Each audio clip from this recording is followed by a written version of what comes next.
To fight the barbarous tyranny of feelings, let's get into our latest segment, This Day in History. This Day in History. Let's begin with the Nazis.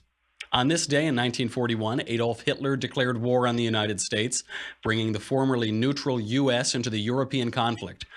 Incredibly, Hitler had no advance warning of his Axis partner Japan's plan to attack the United States. German Foreign Minister von Ribbentrop believed a declaration of war on the U.S. would overwhelm the German war effort. Hitler thought war inevitable, so he declared it first. Bizarrely, blaming FDR for the war, Hitler proclaimed, quote, "First he incites war, then falsifies the causes, then odiously wraps himself in a cloak of Christian hypocrisy, and slowly but surely leads mankind to war." But obviously his was louder and in German. We are fortunate now to be joined by Victor Davis Hanson, the Martin and Illy Anderson Senior Fellow in Classics and Military History at the Hoover Institution, and the author of the new book, The Second World Wars. Victor, thank you for being here. Thank you for having me. Now, before we get into today's significance and some of the other excellent questions your book brings up, why the S? Why title the book The Second World Wars rather than The Second World War? For a lot of reasons, the war was fought from the Arctic Circle to the Sahara and from the English Channel to the Volga River and then the Pacific all the way from the Indian Ocean to the Delusions in Manchuria to Wake Island in Hawaii. So it's a vast canvas in which the combatants and all but 18 countries finally joined didn't really know at every moment who they were fighting or why. I mean, nobody in Manchuria, a Japanese soldier in Manchuria didn't have much in common with a Bulgarian on the Eastern Front fighting the Russians. But more importantly, until 1941 and the invasion of the Soviet Union by the Third Reich, people didn't call it World War II or in the Anglosphere, Second World War. In other words, there were 10 separate wars conducted by Hitler, and they were all, except for the Blitz against Britain, successful between September 1st, 1939 and June 22nd, 1941. So that nearly 2-year period, they were known as the Fall of France or the Yugoslavian War, the Greek War, the Norwegian War, the Danish War, but they were all surprise attacks, all successful, all against supposedly weaker neighbors, all within close proximity to Germany and German logistical capability. When he went into the Soviet Union, that was quite a horse of a different color. It was a huge country. He had no ability to get to Russian industry across the Urals. And then 6 months later, when Japan attacked us and the British at Singapore, us at Pearl Harbor, and then mysteriously 4 days later, Italy and Germany quite unexpectedly declared war on the United States. At that point, this huge canvas that I just mentioned really took shape, and there was no longer a Yugoslavian war or a Polish war. It all became lumped into the Second World War, singular. And World War I, appropriately, was now renamed from the Great War to World War I. You know, this is, as you point out, the 76th, I think, anniversary of that declaration of Hitler declaring war on the United States, just shortly, 4 days after Pearl Harbor. Why on earth would Adolf Hitler, already in the midst of his wars that he's fighting, why would he declare war on the largest economy in the world? Well, it didn't make any sense, and it surely doesn't make any sense now. And most of the people at his general staff, his key military advisors, not only didn't know that he was going to do it, but objected vehemently when they found out about it. So we have to put ourselves in his mindset. He was inordinately impressed by naval power because his fleet was a fraction of the size of the British fleet, and he felt the Japanese fleet, which was the third largest in the world and comparable to the American Pacific fleet, would so tie down America that they would not really be able to fight a two-front war. And he felt that Britain was dormant. He had controlled what we would call now the European Union, and he really only had one front, and that would be against Russia. And when he declared war on December 11th, he was at the first subway station outside of Moscow. So in his way of thinking, very shortly Moscow, Leningrad are going to fall. I'm going to finish the war. Britain will be isolated. The United States is going to have its hands full after it lost its fleet at Pearl Harbor. And my U-boats will be right off the coast of Miami, and for the first time in 2 years, they can really go after these fat targets that will cut the lifeline off to Britain, and therefore the war will be over 6 months. British will starve, Russia will fall, the United States will come to terms with the Japanese. In terms of, did he have any idea of the fleet that was being constructed in U.S. dockyards in 1941? No. Did he have any idea that in World War I, the United States had delivered 2 million men in less than 18 months? No. Did he have any idea that the United States would create 130 aircraft carriers or a bomber an hour? He had no concept of that. And as people tried to explain to him, even people like Goering, the Marshal of the Luftwaffe, that if you get yourself into an existential war, it's quite different than border wars. And he said, Mein Führer, we have no ability to bomb Russia beyond the Urals. We were not able to shut down Manchester and Liverpool and London industry, and we surely don't have an ability to go to New York or Detroit or Oakland. And yet that fell on deaf ears. And by an existential war, you mean a war that can't be solved with a little treaty and leaving the government in place. You need to totally force the country into submission. And unconditional surrender war. Yeah. Unconditional surrender. And that hubris that you describe in Hitler is, I suppose, unsurprising. I was thinking to myself that the Axis powers not being able to collaborate or to coordinate with one another shouldn't be so surprising. Nazis and racialist totalitarians are not the easiest people to share and get along.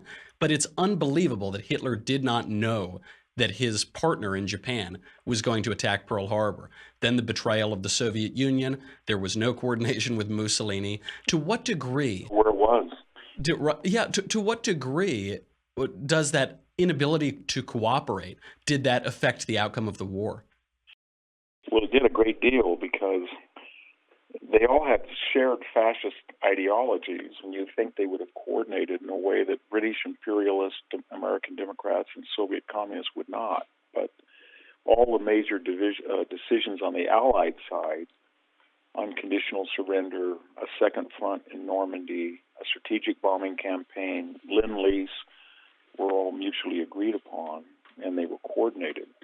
And more importantly, the Allies shared expertise. So if we had a P-39 Air Cobra that we didn't feel was very good, but although it was excellent for anti-tank warfare, then we gave it to the Soviets, who found it quite useful. If we had a Sherman tank that really couldn't knock out a Panther, the British came in and said, let's put our 17-pounder on that turret. Or if we had a P-51 that was not flying as fast as a Focke-Wulf, the British came in and said, great airframe, long engine, we'll put a Merlin engine in, made the best fighter of the world. There was no such sharing of information among the fascists, and that it really hurt them. And in the case of Pearl Harbor, the Japanese were very angry at the Russians because right when they were fighting Stalin in 1939, in August, and part of the fascist war, global war, what they felt against communism, Hitler cut a deal with Stalin, Molotov-Ribbentrop Pact, and that freed up Russia's western flank. Worries about it, and the Japanese just sued for peace. They paid the Germans back in April of 1941 on the eve, not too long, 6 weeks before Germany was going to go into Russia. They cut their own non-aggression pact with Stalin, and that freed about 25 divisions on the east shores of Russia and boundaries to be used against the Germans. So there was nothing but suspicion among all three of the Axis powers. I suppose it's not a surprise if your partners are fascists that you might be a little suspicious, though it is impressive that liberal democracy is able to work with, was able to work with Stalin so well. One of my favorite lines in your book is you say, quote, "We often forget that the Third Reich was postmodern in creative genius, but pre-modern in actual implementation and operations. And it reminds me of that scene in George Bernard Shaw's Back to Methuselah, where the serpent says to Eve, this is frequently quoted by Democrat politicians like the Kennedys, but he says, "You see things that are and ask why. I dream of things that never were and ask why not." To what extent was Germany and Adolf Hitler, were they the victim to their own fantasies and delusions? Well, their entire Nazi ideology was built on sort of a hodgepodge of Nietzschean Superman, crackpot philosophy, Wagner's operas, and the drama that they had never been corrupted, assimilated, intermarried, integrated with the Roman Empire, that they turned upside down Roman history, that being on the wrong side of the Danube and Rhine was the right side, and that they were therefore a Volk, a term that meant not just you were German or you lived in Germany or spoke German, but you looked this particular way. And out of that sort of crackpot idea, they came up with the idea that one German was worth 3 or 4 Russians or Americans or British, and that meant that they never really looked in a very not until Albert Speer, the brilliant engineer of Russian industry and central planner of German industry, came into power in 42, 43, did they ever look at a cost-benefit analysis. So where the Allies said, here's a B-17, here's a Lancaster bomber, here's a B-24, here's a B-29, this is how much money it costs to deliver 1 pound of ordnance so many miles against the enemy. Now, what are the alternatives? They said, we're going to have a cruise missile, a V-1, or an intercontinental ballistic, a V-2. They're the latest technology. Or we're going to have a Messerschmitt 262 jet. And they just looked at performance, ability in isolation, or high-tech in isolation. Or they looked at a Tiger II tank. They never asked. They said, wow, this has an 88-millimeter barrel. It has 6 inches of armor. It weighs 65 tons. They never asked themselves, how many hours can that tank operate per hours of maintenance? Whereas that's all we talked about. Sherman, 1 hour of maintenance, 10 hours on the road. B-29, 20,000 pounds you can deliver much cheaper than a B-17. And so when we did things like the Manhattan Project or the B-29 project, they were grounded in common sense, pragmatism, maintenance, durability, and they lived in a world of fantasies, whether it was huge rail guns like Gustav that took 7,000 Germans to shoot one projectile every 3 minutes, and after 180 they wore out the barrels. Had absolutely no effect on the war. Or the Japanese building the Musashi and the Yamato, the 2 largest battleships in the world, but between them sank 1 light carrier when they could have used resources to build 50 of the world's best destroyers. They had a great destroyer, they just didn't have enough of them. But they lived in a fantasy that we're going to build things really big and they're going to be really high tech, and our soldiers are so much better than everybody else. Well, that old stereotype we have of the Germans is, they're very efficient. Those Germans are a very efficient people. But the portrait that we get out of your book is of a passionate Hitler, a Hitler who is given to his own ideological wackiness, given to the blunders that come out of his own ideology about his people. And this brings up the question of what precisely was the main decider of the war? What was the biggest influence? You write, ideology for good or evil was a force multiplier of German, Japanese, and Soviet armies, but obviously they lost. So what was the relative importance of ideology, air, land, and sea military superiority, and economic output, finally, on the outcome of the war? Once Hitler and the Japanese redefined the war as really the big 6, Italy, Germany, and Japan against the Soviet Union, the United States, and Britain, they could not win that war because they were outnumbered by almost 200 million people.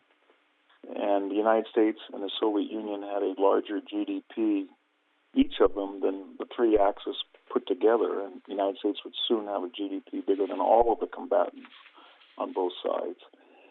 And the Soviet Union and the United States would each field a military over 12 million.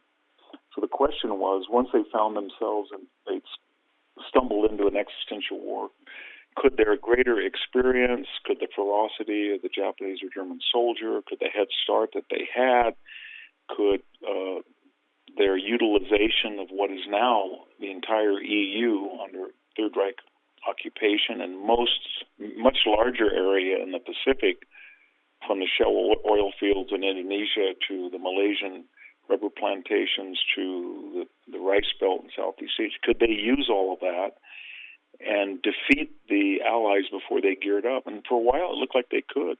If we were to ask this question in August of 1942, the Sixth Army was just about ready to crush the Russians at Stalingrad. Guadalcanal had been occupied and was cutting off Australia from the Americans. Rommel had taken Tobruk and was on his way to Suez, thinking he could link up with Army Group South in Russia. And then suddenly that fantasy vanished with the 1st Marine Division just wiped out the Japanese on Guadalcanal. And in a series of 5 naval battles, we destroyed a great portion of the Japanese fleet. No need to talk about Stalingrad. They lost the entire Sixth Army of 300,000 veterans. And then Rommel was stopped at El Alamein, had to flee all the way back into Libya and Algeria, and then, of course, 250,000 people would surrender the next summer. So at that point, it was just a question, what do the Allies want to do? They've defeated the Axis tactically, but do they want to have an armistice like World War I, or do they want to have an unconditional surrender? If they have to want an unconditional surrender, they have to go to Rome, Berlin, and Tokyo and destroy these people's political system. There was 15 million enemy soldiers in the field. That was going to be very costly. And that's mostly the war of 1943, 44, and 45. And before that, the Axis powers were doing very well, but they had the advantage of constantly surprising people. There was a series of surprise attacks, sucker punches in the field of war, and yet then the mongrel Americans and the decadent British and all of these countries that the Germans would have called decadent were able to rally a lot of economic and military output. How did to what degree did the Axis powers rely entirely, or majorly on surprise? And how did decadent nations defeat the ideologically disciplined Axis? Well, I think the answer is that they were ideologically, but they weren't disciplined. So if you look until 1944, per capita expenditures on military affairs, munitions, soldiers, as a percentage of GDP was much greater in places like Britain or the Soviet Union and the United States than it was not just in Japan, but Germany as well. So you had Americans who were called decadent that were not having women wear nylons, where Germans were still wearing nylons. And we were having paper drives when people in Germany were not saving paper. That changed by 44 and 45, but we really geared up. People always look at Britain as sort of a weak link, but during the Blitz of September of 1940, the British they lost 50,000 dead. They were under attack. They were producing more Supermarine Spitfires per month than the Germans, with all of the current today EU under the control, were producing Bf-109 fighters. So we kind of forget that. And the Allies just made a lot more sacrifices. They were a lot more practical and pragmatic in their approach to war, and they were not blinded by ideological zealotry. And speaking of some of those sacrifices, now, particularly when we talk about the war in the Pacific, there is a tone, it seems, of apology. Barack Obama implicitly, if not explicitly, went to Hiroshima to apologize for the dropping of the bomb. And yet, as you write, the Japanese were butchers during the war. They killed many more than were killed themselves. Why is it that when we discuss the war in the Pacific, there is such a feeling of sympathy or apology toward the Japanese? It's hard to know. I think part of it was the Chinese theater was really unknown to the West. And some 15 to 17 million Chinese, the vast majority of them, civilians, were butchered by the Japanese, who then killed another 4 to 5 million civilians in the South Pacific and other areas of Asia. And then they probably killed, either in camps, civilians, or in combat, another 500,000 to 600,000 Australians, Americans, and British. And I guess the idea was that because we dropped the bomb, and it was a nuclear bomb on Hiroshima and Nagasaki, that just ended discussion. And we forget sometimes that of the 65 million people who were killed in World War II, about 80% of them, about 50 million, and that would be the 6 million who'd lost their lives in the Holocaust, so 3 or 4 million civilians in Yugoslavia and Poland, the 27 million dead, of which probably somewhere around 16 million in Russia were civilians, and I mentioned the other civilians in Asia, were all killed by Germans and Japanese soldiers. And World War II, we should remember, was one of the few wars in history where the losers lost far less than did the winners. And basically it was a story of German and Japanese soldiers killing people in Eastern Europe, Russia, and China. They didn't have any weapons and were not in uniform. And so when Obama said that, in this apology, you think, wow, what were the Japanese thinking when they know in their own history that in terms of how many they lost versus how many they killed, they were the most murderous combatant in the entire war, and that all of these dead people, 50 million dead people, were killed by these two countries. And yet we're showing deference to them because we ended the war and ended the misery at Hiroshima and Nagasaki.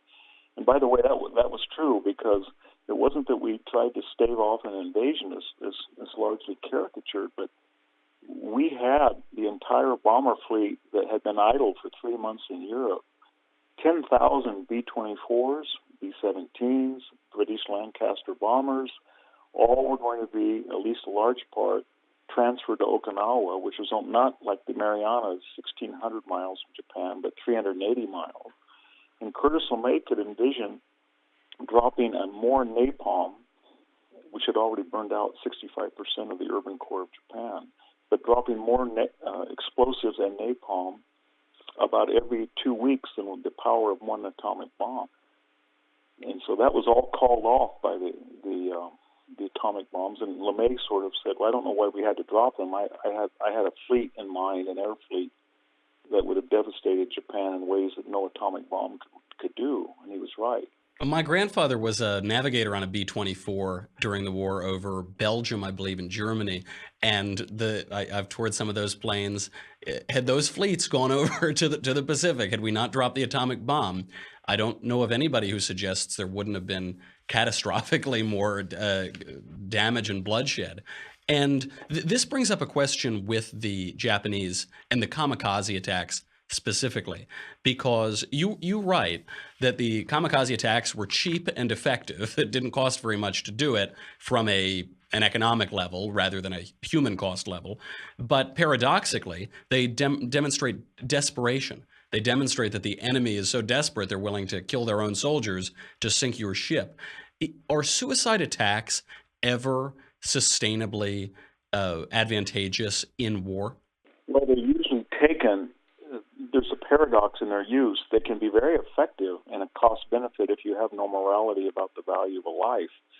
But usually people use them in asymmetrical fashion. In other words, when they're losing and because they're in desperation. So had the Japanese launched 400 kamikazes in the Battle of Midway, they would have won the war. They would have won that battle, and maybe they would have not won the war, but they would have won. For 2 years, they would have been unstoppable because they sank 17 ships at Okinawa and killed 5,000 American sailors. Worst defeat in American history at sea.